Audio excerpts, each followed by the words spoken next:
जी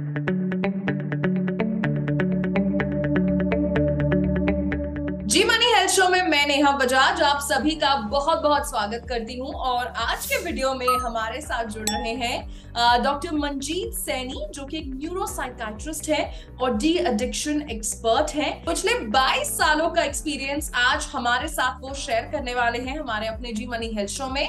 और साथ साथ डायरेक्टर है Saini neuro psychiatry and de addiction hospital, जो कि मॉडल टाउन जालंधर पंजाब में है।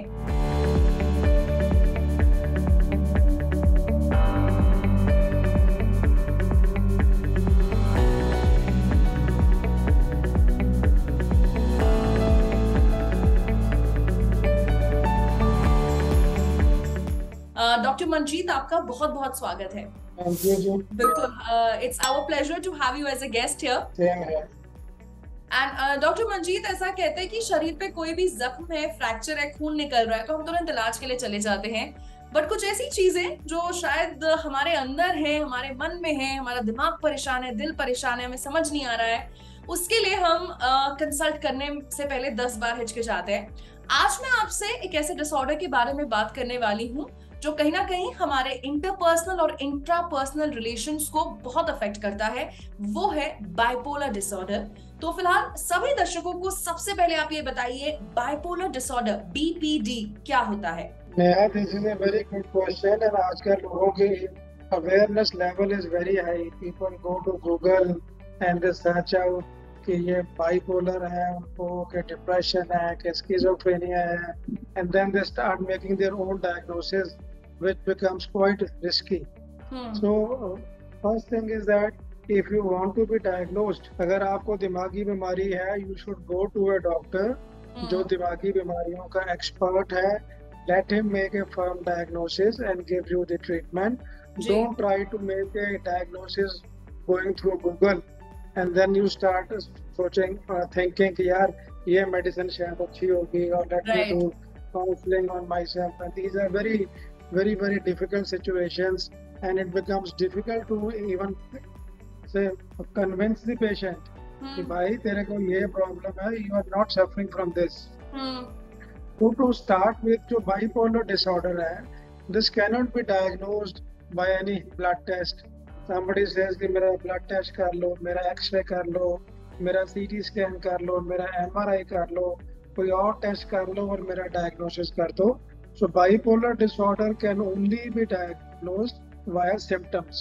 अच्छा, okay. So most of the time the family gives the symptoms because the patient may not be very well aware कि मेरे को ये symptom आते हैं, ऐसे आते हैं.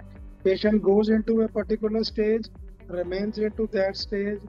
It is the family that actually suffers, understands, and they let you know कि these are the symptoms. So bipolar में क्या होता है? There are different types now. We classify bipolar into bipolar 1, bipolar 2. Bipolar means we understand bi means two. Polar means poles. So इस बीमारी के दो poles हैं. On one pole is depression and second pole is mania. Now depression and mania technically ये opposite हैं दोनों each other.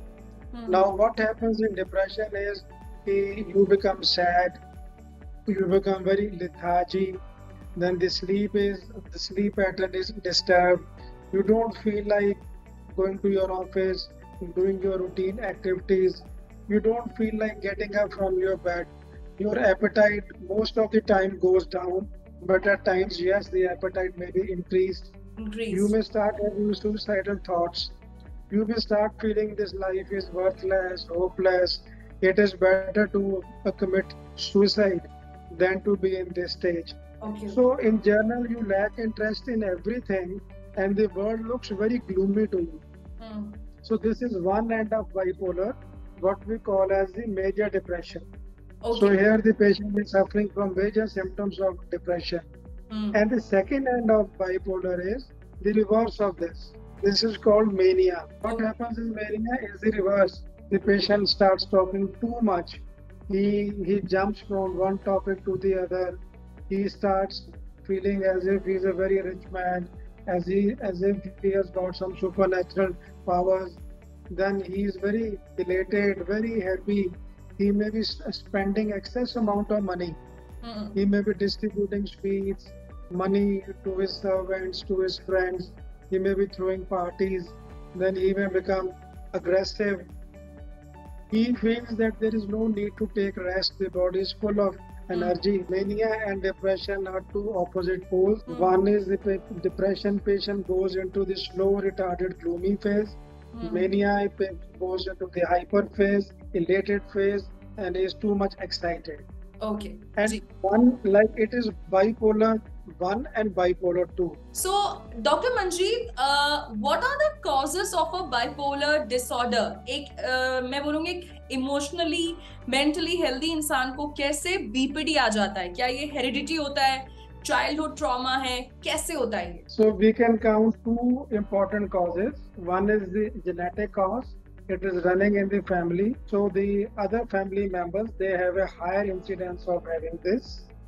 Second is it is not running in the family, but due to unknown causes, the neurochemicals in the brain, they get disturbed.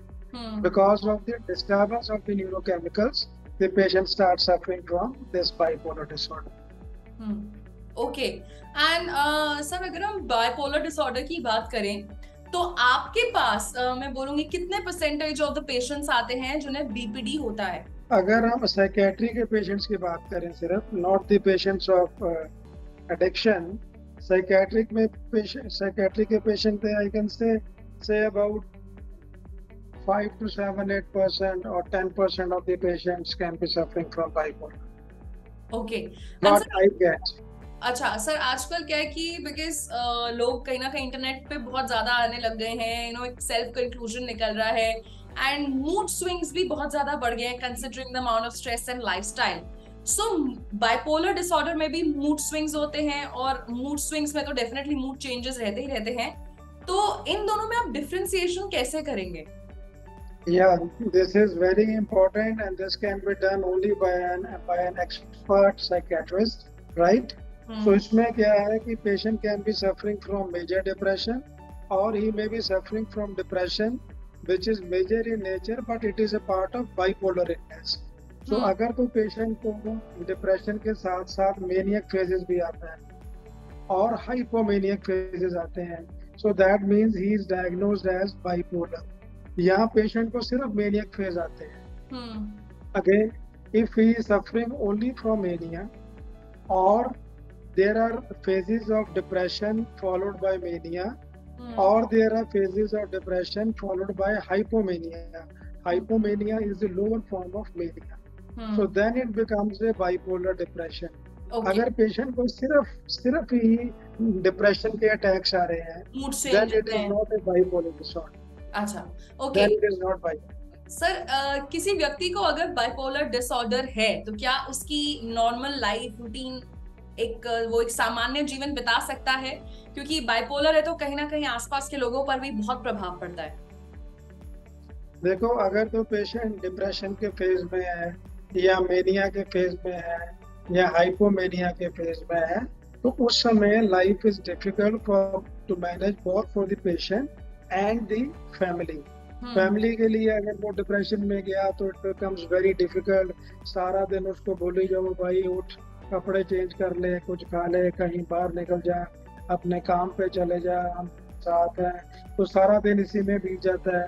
अगर वो mania phase में है तो आप सारा दिन लगा देते हो भाई तू कहाँ जा रहा है, इतने पैसे कहाँ पे वेस्ट कर दिए, what are you doing, why are you talking so much, इतना गुस्सा क्यों आ रहा है आपको. So this is a difficult phase, दोनों depression and mania for the patient and the family. Okay. But जो आजकल का treatment है, the treatment is very good. Once we give the medicine, the patient goes into the remission phase. अब important ये है कि remission phase में जाके वो दोबारा ना आए.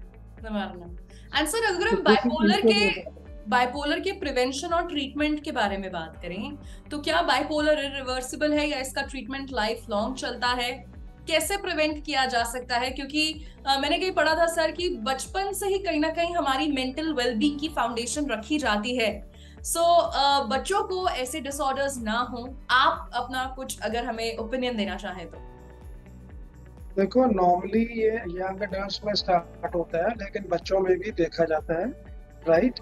सो इसमें अगर हम सोचें कि भी इसके फैमिली मेंबर को बाइपोलर था या इसके भाई को बाइपोलर है, इसको ना हो, इसका ये टेस्ट करा लें या इसको मेडिसिन दे दें, that is not possible, right? कौन से पेशेंट ने कौन सी बीमारी में जाना है, again it is very very difficult to understand. But once the patient goes into the bipolar phase, उसका वो फेज ठीक करके then we have the medicines कि ताकि उसको दोबारा ना हो, दोबारा he doesn't go into the depression or the manic phase. So for that we give the medicines. तो सर मेडिसिन लाइफ लॉन्ग चलती हैं? बीपीडी के पेशेंट को लेनी ही पड़ती है लाइफ लॉन्ग? That depends. अगर पेशेंट की एजुकेशन अच्छी है, उसकी काउंसलिंग अच्छी है, हम उसको समझा देते हैं कि भाई अगर ये तेरे को सिम्टम आने शुरू होते हैं तो then you should understand you are going into that phase, आप इमीडिएटली डॉक्टर के पास आ जाओ। अगर तो वो अर्ली स्टेज पे आ जाता है, थिंग्स बिकम ईजियर। अगर वो नहीं आता है अर्ली स्टेज पे, उसकी फुल ब्लोन पिक्चर है, देन नेचुरली टाइम ज्यादा लगता है उसको ठीक करने में। हाँ, सेकेंडली वी कैन नॉट से कि भाई ये इसको 5 साल के बाद ठीक हो जाएगा, 10 साल के बाद ठीक हो जाएगा, 20 साल के बाद ठीक हो जाएगा। बट अगर हमारी मेडिसिन उसकी रिमिशन को मेंटेन करती है, then it is very good that maybe after that the patient does not suffer from a bipolar disorder.